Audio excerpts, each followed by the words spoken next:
Hello friends, welcome back to my channel. आज मैं आपके लिए एक वीडियो लेके आया हूँ।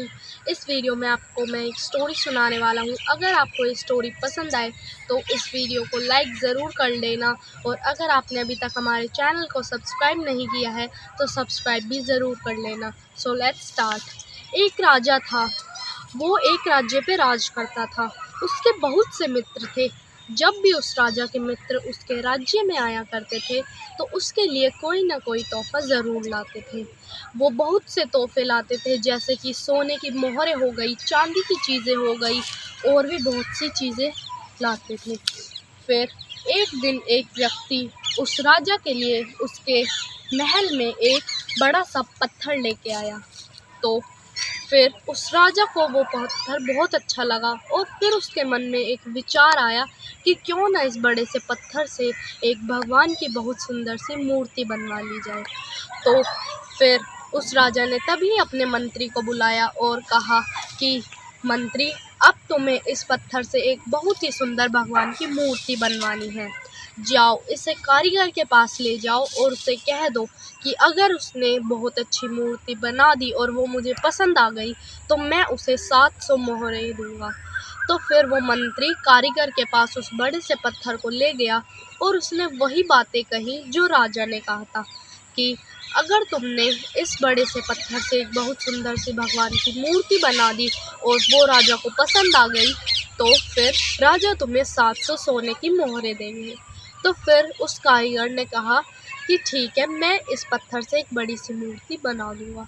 उस कारीगर को उस दिन बहुत ज़्यादा खुशी हो रही थी कि मेरे पास 700 सोने की मोहरें आने वाली है। फिर उस कारीगर ने अपनी छेनी उठाई और हथौड़ा उठाया। जैसे ही उस कारीगर ने उस पत्थर पर चोट मारी तो उस पत्थर को कुछ भी नहीं हुआ। तो फिर कारीगर ने सोचा कि हो सकता है कि ये पत्थर बहुत मजबूत हो। तो कारीगर ने उसके बाद कम से कम उस पत्थर पर 50 चोटें मारी, तब भी वो पत्थर नहीं टूटा। तो फिर वो कारीगर उस पत्थर को लेकर मंत्री के पास गया और उसने कहा कि हे मंत्री, आपने मुझे कैसा पत्थर दे दिया है, ये तो टूटता ही नहीं है। मैंने इस पे कम से कम 50 चोटें मारी, तब भी ये बिल्कुल भी टूट ही नहीं रहा है। आप ये लीजिए अपना पत्थर, मैं इससे मूर्ति नहीं बना सकता और मुझे आपके 700 मोहरें भी नहीं चाहिए। फिर वो मंत्री बहुत दुखी हो जाता है और सोचने लगता है कि अगर इस कारीगर ने ये पत्थर से मूर्ति नहीं बनाई तो अब मैं इससे कहाँ से बनवाऊँगा, क्योंकि मुझे राजा ने आदेश दिया है, उनका आदेश का पालन तो मुझे करना ही पड़ेगा। तो फिर मंत्री इधर उधर ढूंढते ढूंढते एक कारीगर के पास उस पत्थर को लेकर गया।